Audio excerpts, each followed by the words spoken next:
Hello guys, welcome to our channel. இன்றைக்கி நாம் சின்ன வெங்காயத்தில் தாளிப்பு வடகம் எப்படி செய்யலான்னு பார்க்கலாமா?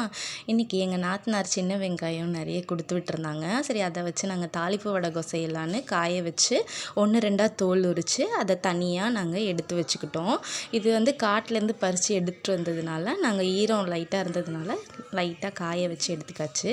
இப்போது நாங்கள் இந்த காப்பிடி உலக்கு இருக்குது பார்த்தீங்களா, அதில் 4 உலக்கு எடுத்திருக்கோம்.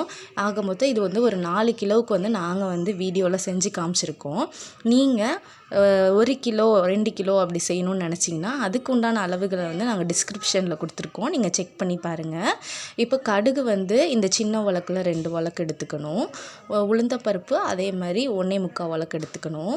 சீரகமும் 2 உலக்கு போட்டுக்கணும். மிளகு 3/4 உலக்கு எடுத்துக்கிட்டால் நம்ம போதும். மிளகு வெந்தயம்லாம் உதிர்ற பொருள், அதனால் அதை கொஞ்சம் கம்மியாக தான் சேர்த்துக்கணும். அதே போல் வெந்தயமும் 3/4 உலக்கு எடுத்து நீங்கள் போட்டுக்கிட்டால் போதும்.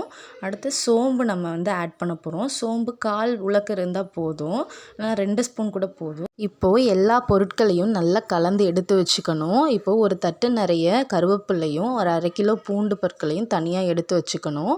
இப்போது கலந்த பொருட்கள் அந்த மஞ்சத்தூள் பெருங்காயத்தூள் எல்லாம் நீங்கள் ரெடியாக எடுத்து வச்சுக்கோங்க. இப்போது வெங்காயத்தையும் பூண்டையும் பல்ஸ் மோடில் விட்டு, ரொம்ப நம்ம மையெல்லாம் அரைக்க தேவையில்ல, பல்ஸ் மோடில் விட்டு அரைச்சி ஒரு பவுலில் தனியாக எடுத்து வச்சுக்கோங்க.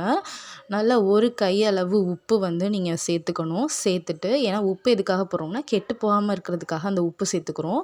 உப்பு போட்டுட்டு மஞ்சத்தூள் பெருங்காயத்தூள் தேவையான அளவு கொட்டி அதையும் நல்லா சேர்த்துக்கிறோம். சேர்த்துட்டு தனியாக எடுத்து வச்சுருக்கக்கூடிய பொருட்கள் எல்லாம் இருக்குது பார்த்திங்களா, அதையும் எடுத்து நம்ம ஆட் பண்ணிக்கிறோம். இதெல்லாம் சேர்த்ததுக்கப்புறம் இப்போ மெயினான ஒரு பொருள் என்னென்னா, இதெல்லாம் சேர்க்கக்கூடியது விளக்கெண்ணெய். இப்போது இந்த விளக்கெண்ணெயை எடுத்து நம்ம சேர்த்துக்க போகிறோம். இந்த விளக்கெண்ணெயெல்லாம் சேர்த்ததுக்கப்புறம் மீதி இருக்கக்கூடிய மஞ்சள் பொடியையும் இதோட நம்ம சேர்த்து ஆட் பண்ணிக்கலாம்.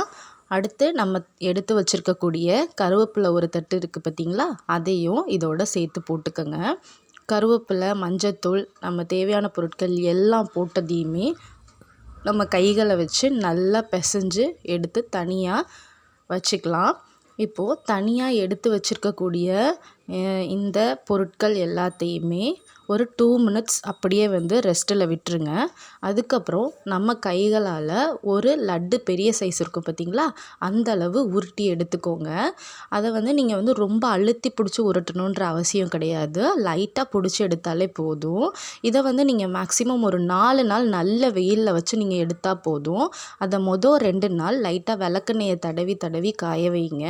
மற்ற 2 நாட்கள் நீங்கள் லைட்டாக காய வச்சு எடுத்தால் போதும். கடைசியாக உருண்டைகள் நமக்கு இப்படி தான் கிடைக்கும். அதிகமான வெயிலில் நம்ம காய வச்சு எடுக்கிறது இந்த வடகம் கெட்டு போகாமல் பாதுகாக்கும். நம்ம ஸ்டைல் வடகம் எப்படி இருக்குன்னு சொல்லுங்கள். தேங்க்யூ.